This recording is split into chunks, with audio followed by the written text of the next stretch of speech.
ਜਨਮ ਦੇ ਪਹਿਲਾ ਜਿਸ ਦੇ ਅੰਬਰ ਦੀ ਸੱਟ ਧੜਕਦੀ ਨਾ ਉਹ ਦੱਸੇ ਭੇਦ ਪਰਵਾਨਿਆਂ ਵਿੱਚ ਸੜਨ ਲੱਗਿਆ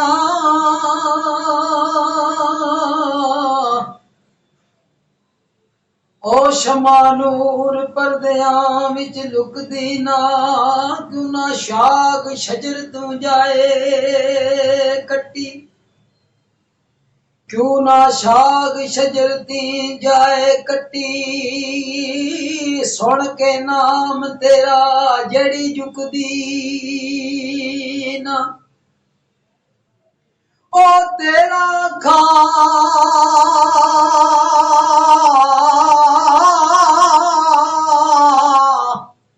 ओ तेरा खां मैं तेरे करा शिकवे रोदी फेर नकारे दी मुकदी ना आख्या बेमिसल ते लामदूद मुला बंदा मुक जाना है पर सिफत मुकनी ना। जनाब आज बड़े अरसे की बाद 18-20 साल की बाद आज जनाब फिर दोबारा सी अपने भाई नासिर कोले हाजिर होए हां। ये शोहपुर area which Azad textile mill दे विच साडे निक्के होंदे मैं इन्हां दे कोले ही इस जगह ते पहले काम कर चुके हां ते आज फिर बड़े अरसे बाद असीं हाज़ इकट्ठे होए हां ते चंद सुखन बोलियां जनाब पेश करने हां। हां जी मासी जी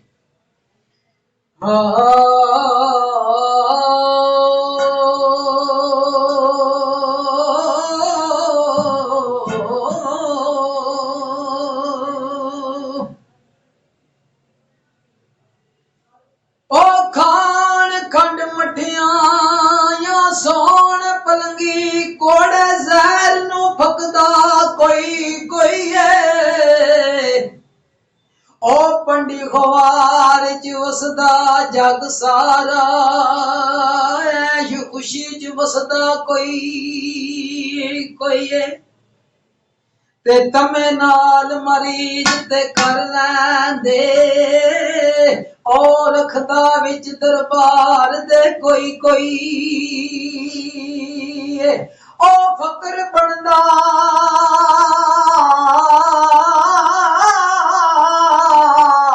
ओ सुनदिया जग सारा ओ फकर हक ते सच दा कोई कोई हजूर फरमाते ने ओ तू मुर्शद मैं ओ तालिब तेरा तू गुरु मैं चला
ते पुत्रा बाज न मावा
ਆ